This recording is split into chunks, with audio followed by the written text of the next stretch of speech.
obat anti angina ya. Ya dok. Sebagian obatnya ini adalah obat antihipertensi sebenarnya. Tapi kali ini kuliahnya anti angina dulu sebenarnya. Urut-urutnya harusnya anti hipertensi dulu ya. Apa ya? Nah, jadi angina itu apa? Angina adalah nyeri dada yang disebabkan ketidakseimbangan antara kebutuhan oksigen di otot jantung dengan aliran darah ke otot jantung, ya. Jadi tidak seimbang antara supply dengan demand ya. Nah, jadi ini bukan penyakit tapi adalah bagian dari suatu gejala dari suatu eh, penyakit terutama yang berkaitan dengan masalah di jantung. Nah, jadi ini beberapa parameter yang berperan dalam hal supply dan demand ke otot jantung. Jadi kalau pembuluh darah arteri koroner ini berperan dalam hal supply oksigen ke otot jantung. Kalau arteriol ini berkaitan dengan demand, kebutuhan. Arteriol berperan dalam hal afterload. Afterload itu kan besarnya tegangan yang dihasilkan dari setelah darah dipompa dari ventrikel ya.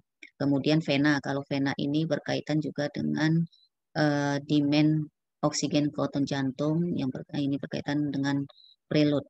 Nah, jadi kalau kita lihat yang supply itu terutama arteri, kalau yang arteriol dengan vena ini berkaitan dengan demand. Nah, jadi disebut tadi tidak seimbang antara supply dengan eh, kebutuhan oksigen di otot jantung. Ya, jadi selanjutnya yang berkaitan lagi dengan supply dengan kebutuhan oksigen ya, ini dipengaruhi dengan kontraktilitas jantung, denyut jantung, tegangan dinding di otot jantung ya.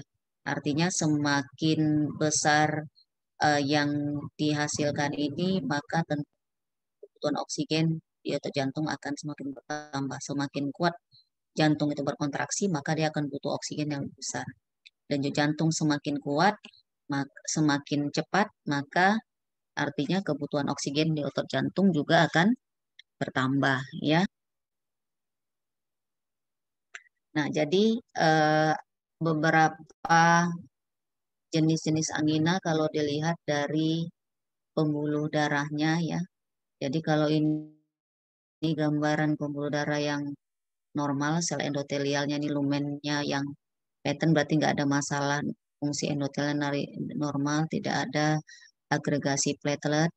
Nah, kalau ini sudah mulai ada plak sehingga alirannya menyempit seperti pipa ya. Kalau alirannya menyempit atau mengecil, tentu jumlah yang bisa lewat di sini akan atau volumenya yang bisa lewat di sini tentu akan berkurang. Nah, sehingga akan berkaitan dengan supply ya yang lewat-lewat.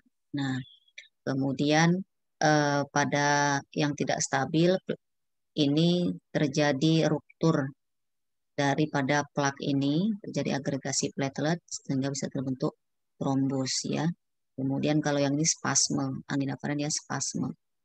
Nah, jadi ini adalah salah satu contoh ekspresi dari seseorang yang mengalami angina ini. Jadi memang ini adalah termasuk nyerinya yang severe pain.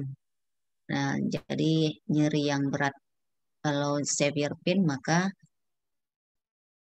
analgetiknya tidak lagi pamol, tapi harus sudah morfin masuk kemari. Itu hanya untuk mengatasi severe pain-nya ya. Nah, yang penting karena tadi masalah supply dan demand yang tidak seimbang, maka harus diseimbangkan.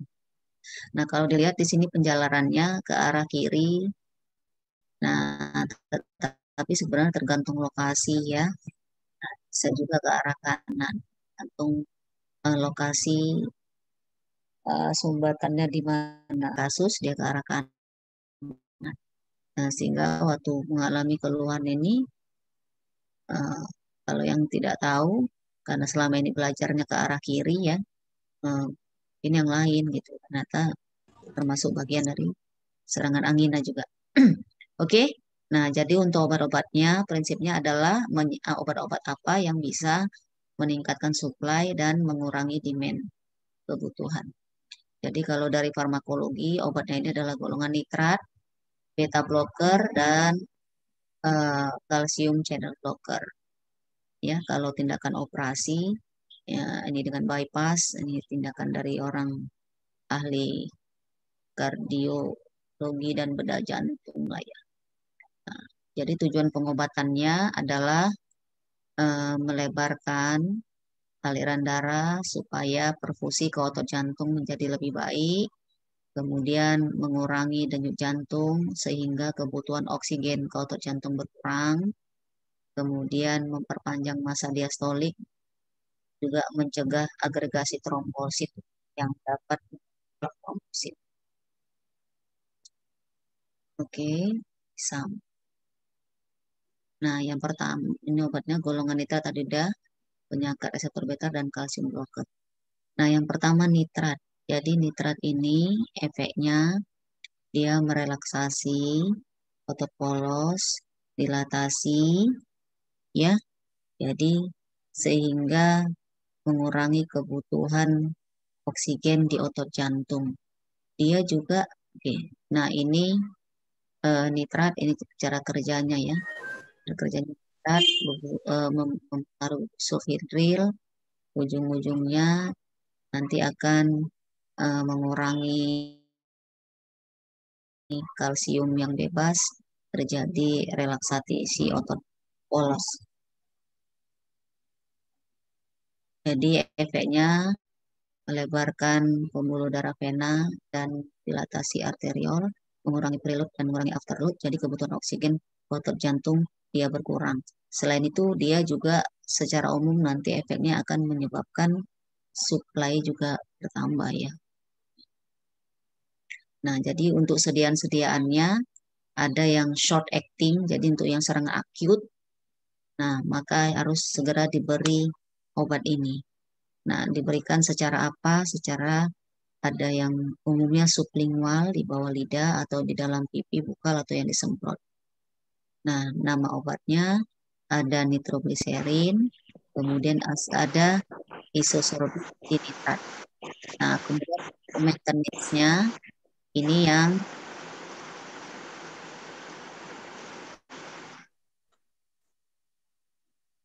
untuk maintenance-nya ini yang kerjanya panjang. Jadi sama-sama juga golongan berat, cuman dalam hal kesediaan yang berbeda ya. Kalau ini supaya cepat, mau tidak melalui oral karena akan proses absorpsi, ya kan. Nah, proses first fast metabolism lagi sehingga bioavailabilitasnya bisa berkurang. Nah, maka diberi yang cepat, sublingual, bukal atau spray. Nah, kalau yang long acting ini yang sama obatnya tapi bentuk sediaannya yang berbeda. Ya, yang sustain release. Jadi obatnya, bahan aktifnya dilepas sedikit demi sedikit sehingga tetap ada efeknya. Ada yang bentuk salep, ada yang bentuk patch. Patch ini ditempel ya, ditempel. Kemudian isosorbit dinitrat, ini yang per oral, dosisnya 10 sampai 40 gram 3 kali sehari.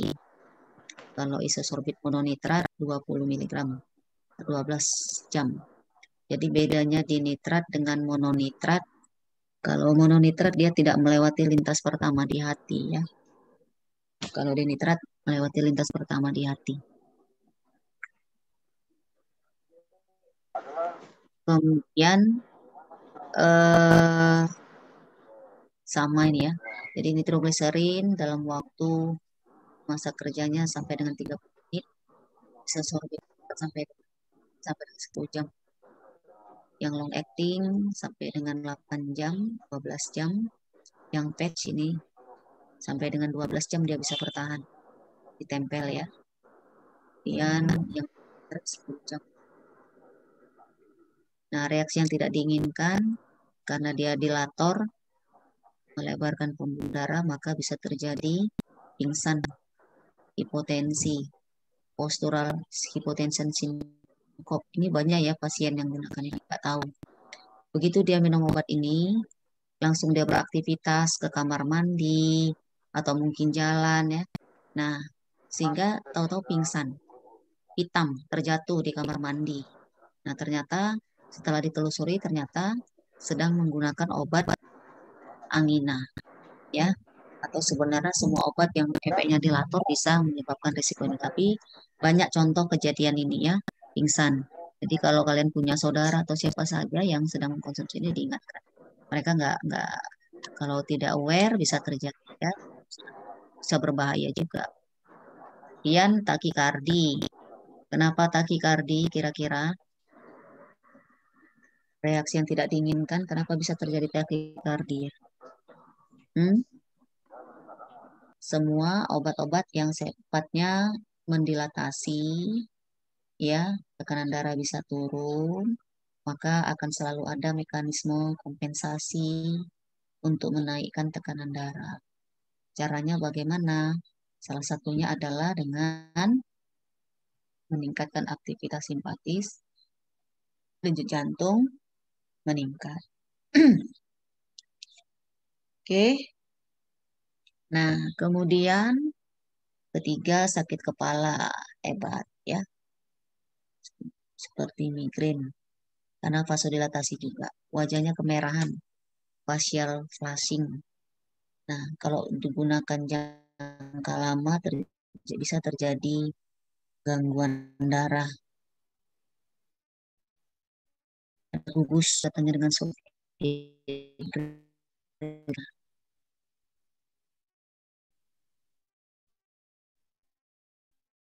Nah,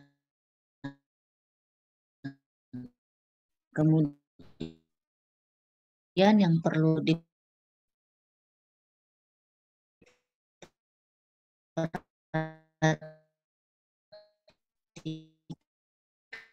juga sih ada Monday morning headache. Jadi Monday morning headache ini entah gara-gara ini jadi ada istilah I don't like Monday itu nggak tahu juga ya. Nah, jadi ceritanya nitrat ini kan awalnya itu adalah bahan baku untuk pembuatan senjata ya, mesiu. Nah, jadi di sini bekerja itu kan bekerja Senin sampai akhir pekan, kemudian di akhir pekan mereka libur, tidak masuk kerja.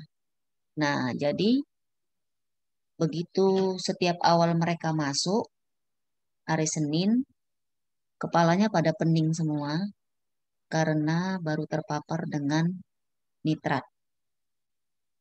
Dah. Nah, kemudian lama-lama karena udah terpapar-terpapar, nggak masalah. Nah, nanti dia di akhir pekan libur lagi, sudah bersih tubuhnya dari terpaparan obat, ya. Nah, ini si nitrat ini kemudian balik lagi pening lagi. Jadi itu ya, istilahnya Monday morning headache. Nah, maka untuk mengatasi ini adalah dengan cara membuat ada masanya pasien itu bebas dari nitrat ini. Nah, jadi minimal 8 sampai 10 jam dia free dari diberikan nitrat untuk menghindari risiko eh, toleransi.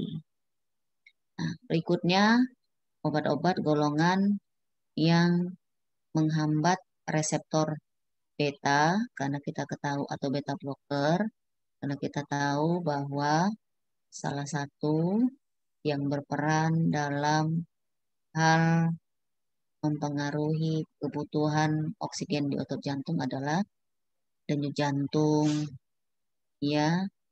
Nah, jadi yang mempengaruhi denyut jantung ini dipengaruhi reseptor beta. Maka ada peranan beta blocker untuk angina. Oke. Nah, jadi efek beta blocker itu sebagai negatif kronotropik, negatif inotropik, ya, dan juga tekanan arterial. Jadi dia mengurangi kontraktilitas jantung, ya, kemudian meningkatkan eh, ini kerugiannya ya. Dengan mengurangi kontraktilitas jantung, maka meningkatkan volume di jantung, kebutuhan oksigen bisa meningkat. Tapi kalau yang ini terutama apa nih maksudnya ini?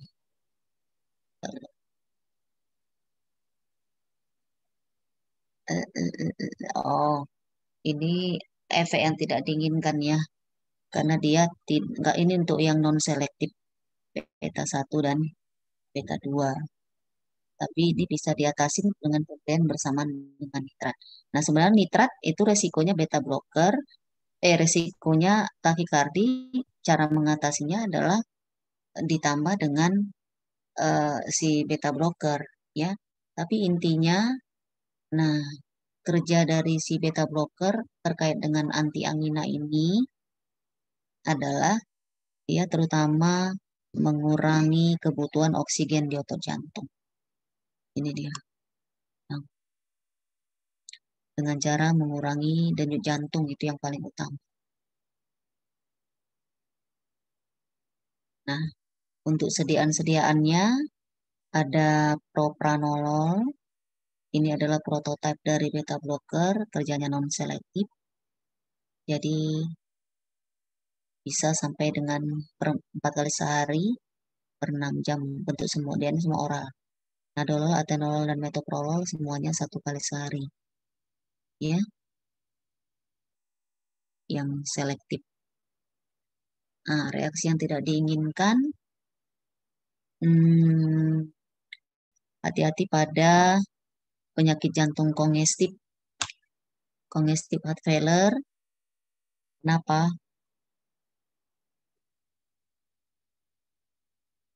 Congestive heart failure.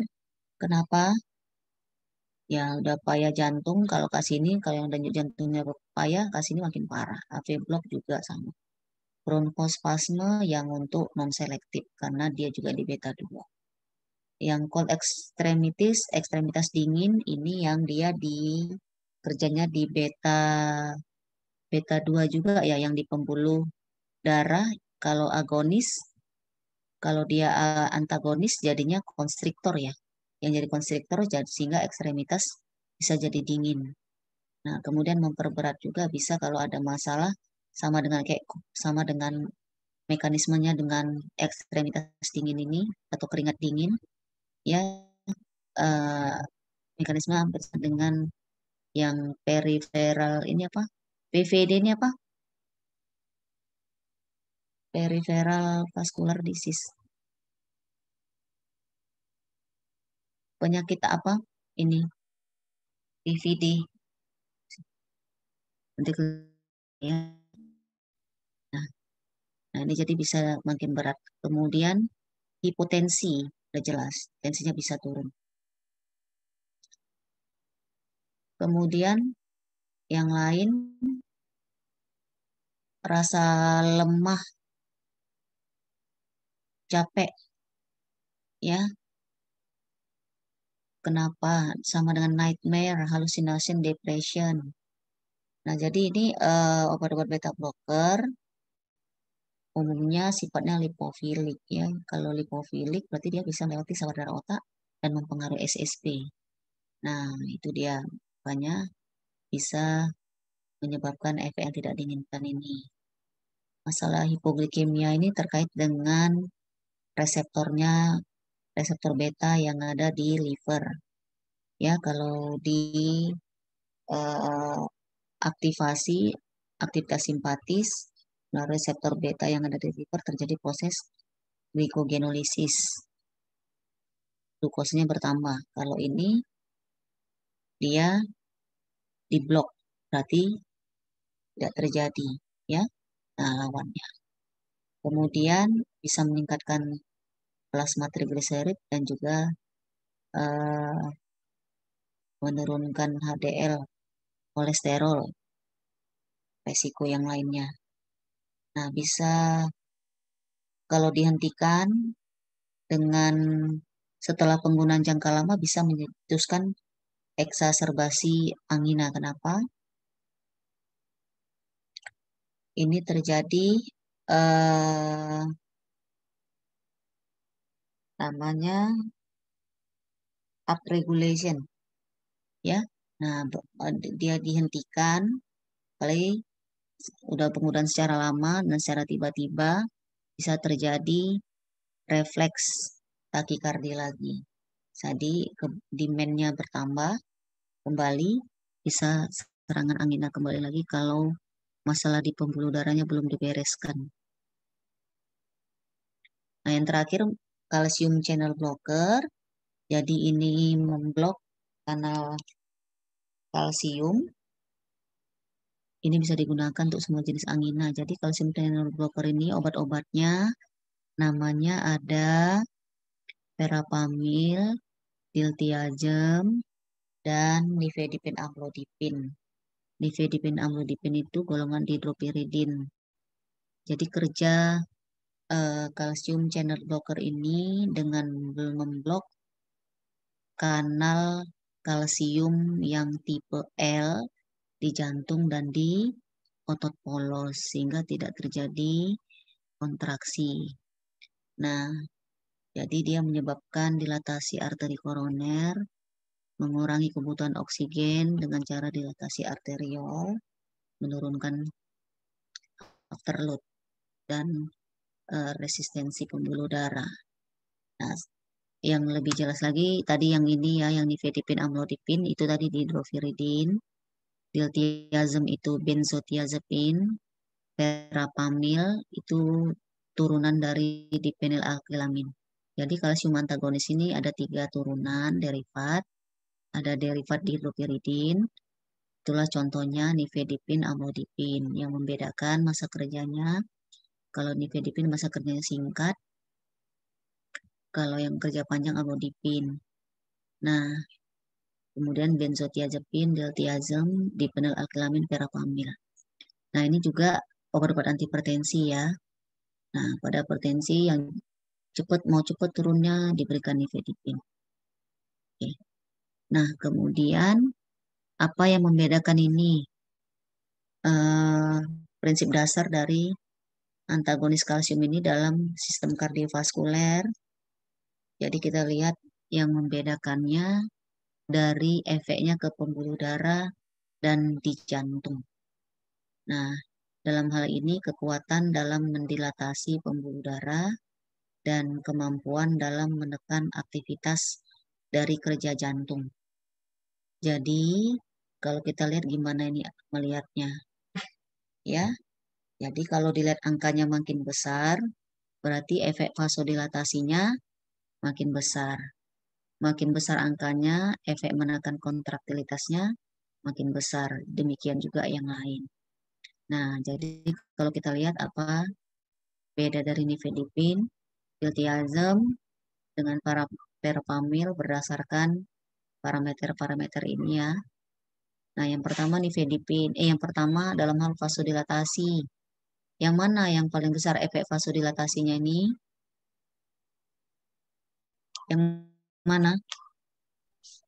Nifedipin dok. Nifedipin, ya maka begitu dikasih nifedipin, tensi bisa langsung turun cepat. Ya, verapamil juga iya. Tapi lebih kuat si nifedipin.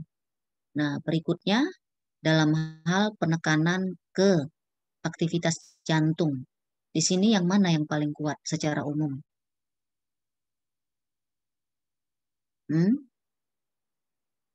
Nifedipin, diltiazem atau verapamil?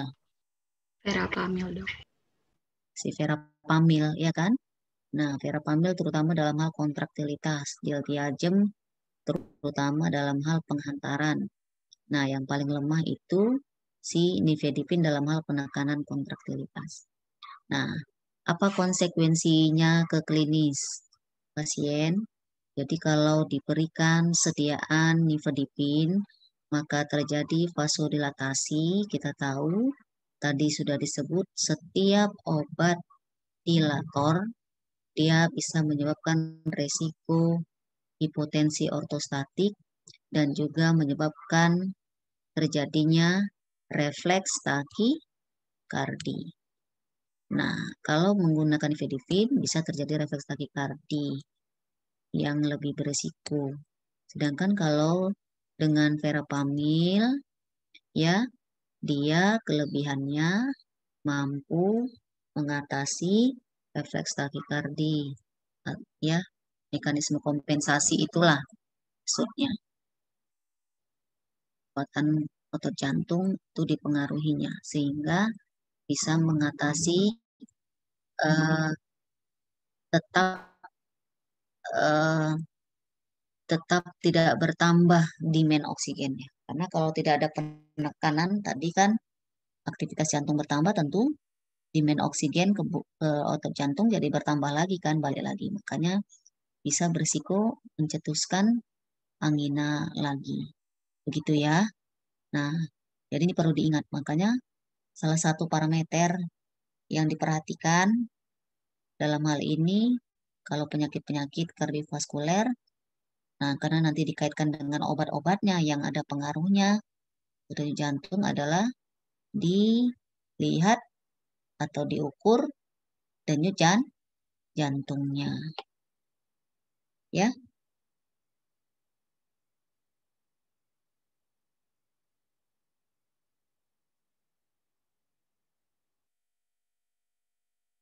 Ini secara umum sifat-sifat dari obat golongan penghambat kanal kalsium.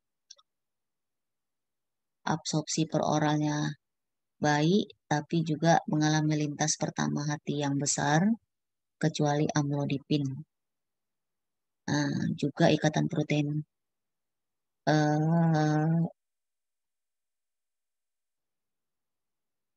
yang kecuali si amlodipin ini ya, amlodipin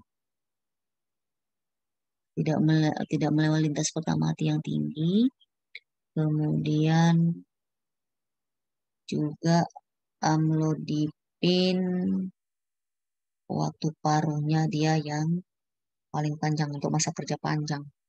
Nah, jadi untuk keadaan-keadaan puasa, pasiennya angina, kalau yang memang dia pinginnya puasa untuk maintenance atau hipertensi bisa diberikan salah satunya amlodipin ini ya.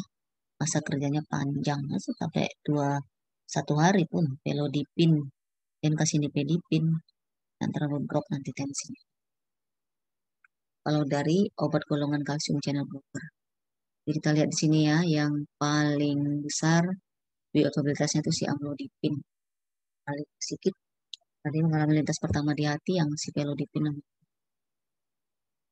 Oke ya. Nah,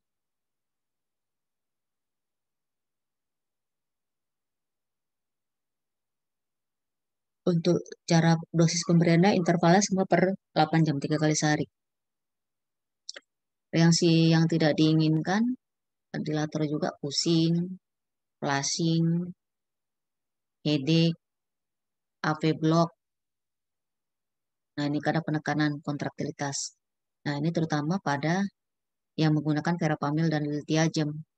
Jadi diperhatikan kalau pasiennya udah payah jantung, heart failure. Nah, heart failure itu salah satunya disebabkan karena kemampuan jantung yang berkontraksi yang sudah nggak kuat lagi. Dikasih lagi kalsium channel blocker yang akan memblok kontraksi. Jadi bisa makin memperberat, ya. Nah, konstipasi juga bisa terjadi. Refleks takikardi tadi udah sebut, terutama dengan pipin. Ankle edema bisa ya. Namun jangka panjang amlodipin. Di kontraindikasi verapamil dan diltiazem karena tadi terutama dia penekanannya ke jantung, ya, aktivitas jantung, maka pada gagal jantung, bradikardi, atau ada masalah-masalah penghantaran, maka ini dikontraindikasikan.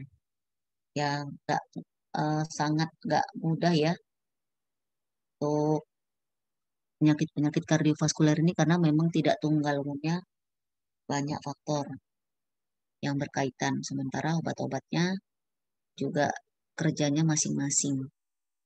Bisa satu diindikasi tapi dengan keadaan penyakitnya bisa menjadi kontraindikasi. Contohnya yang angina tapi dia heart failure. Sementara pada keadaan heart failure juga sering terjadi angina ya. Maka pilihlah tadi yang lain, yang dua tadi nitrat atau beta blocker.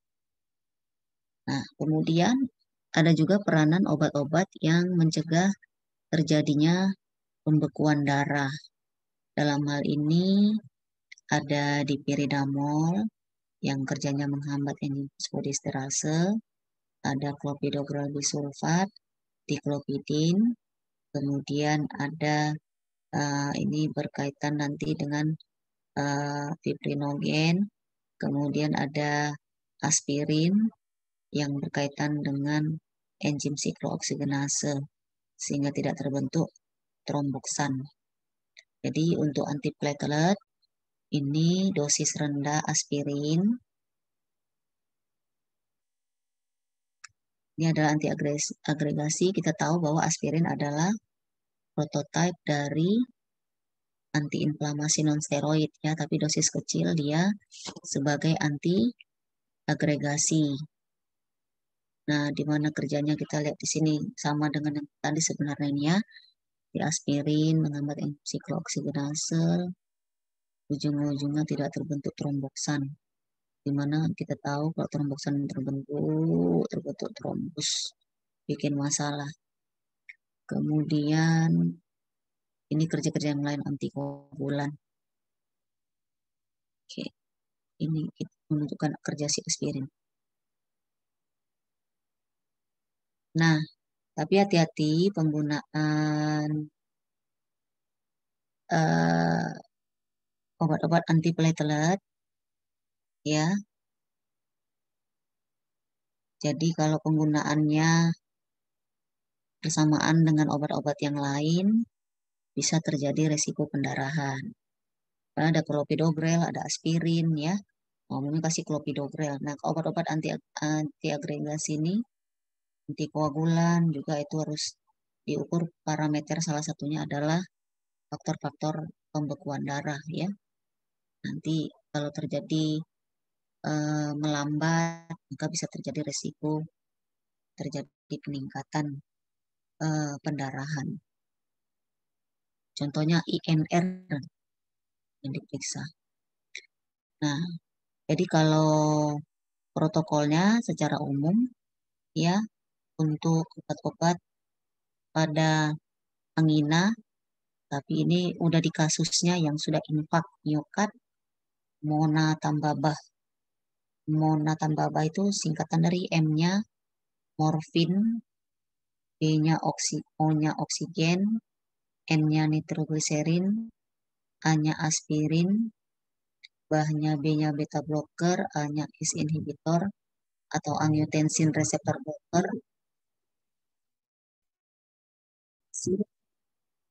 dan heparin antikoagulan. Nah, morfin karena dia adalah severe pain, ya nyeri yang hebat, maka dikasih strong opiat analgesi. Jadi juga mengurangi kecemasan, ya, mengurangi nyeri juga mengurangi cemas. Nah, karena ini juga salah satu ya mungkin, tapi umumnya banyak maka serangan angina ini akhirnya pasiennya nggak tertolong, yaitu tadi bisa karena tidak tidak sadar bahwa itu adalah serangan angina, pikirnya masuk angin atau eh, menanggapinya bukan berlebihan ya, maksudnya panik. Nah, panik karena kalau panik, cemas, denyut jantung makin bertambah, maka demand-nya akan makin bertambah. Ya, maka makin berat. Maka ada kalau kalian lihat ada langkah-langkah yang bisa dilakukan kalau menghadapi ini, salah satunya mengingatkan, mengajak pasien untuk tenang. Tarik nafas dalam-dalam, tenang, relaksasi. Nah, itu juga adalah bagian upaya untuk mengurangi kebutuhan oksigen di otot jantung. Ya, jadi tenang. Nah, itu dia ya. Apalagi kalau tapi udah nyeri ya, jadi. Kemudian oksigen udah jelas karena suplai oksigen masalahnya nggak cukup ya kan, maka harus dikasih oksigen. Nah, Nitrogliserin tadi udah, aspirin juga sudah, beta blocker juga sudah, ACE inhibitor.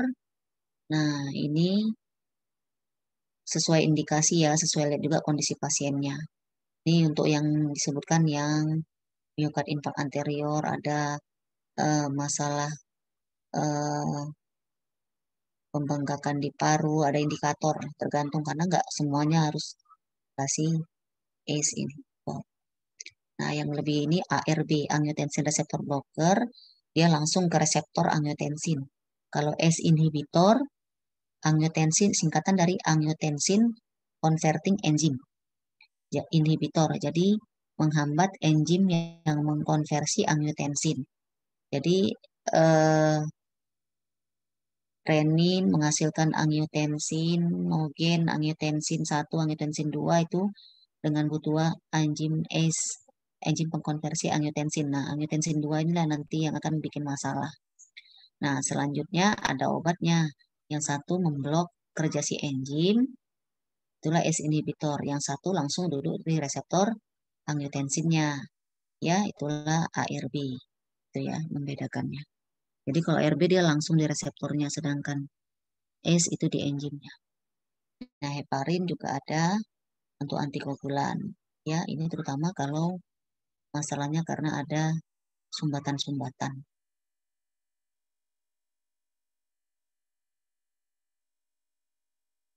Nah, yang lain juga ada clopidogrel.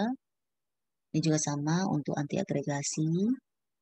Juga tergantung kasus. Nah, jadi kalau sama ini kalau penggunaan clopidogrel, aspirin, glikoprotein, yang dikhawatirkan kan bisa terjadi pendarahan. Ya, salah satu tandanya adalah mulai ada masalah pembekuan darah ini, pasiennya ada tanda-tanda apa itu biasanya? Hematom ya. Jadi kalau udah ada lebam-lebam itu harus diperhatikan. Kalau penggunaan obat jangka lama, obat-obat ini bisa terjadi itu kalau tidak dikontrol. Ya, memar-memar pasiennya. Oke, jadi ini ya untuk yang akut oksigen, bed rest, yaitu tadi prinsipnya bed rest. Istirahat, jangan beraktivitas karena aktivitas meningkatkan demand. Nitrogliserin, beta blocker, ACE inhibitor, antiplatelet, antikoagulan. Maintenance, antiplatelet, beta blocker, kalsium channel blocker, dengan obat-obat faktor resiko sesuai dengan kondisi pasien. Kalau dia memang hipertensi, sudah ada tempat beta blocker dengan kalsium channel blocker. Tapi dilihat kondisi pasiennya mungkin yang lain, ada sediaan yang lain obat-obat ini kan, ada diuretik atau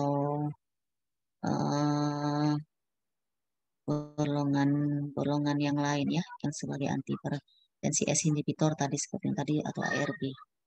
Kemudian kalau ada masalah kolesterol ya dikasihlah obat-obat anti hiperlipidemia sesuai dengan nilainya juga yang mana yang meningkat, kolesterol kah, trigliserid kah, ya. Kemudian ACE inhibitor tadi udah disebut. Oke, nah jadi demikian secara umum obat-obat yang digunakan untuk mengatasi keadaan angina.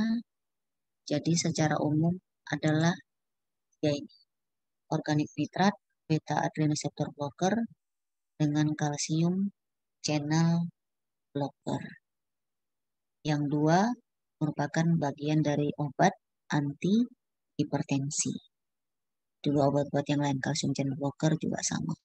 ACE inhibitor dan ARB tadi.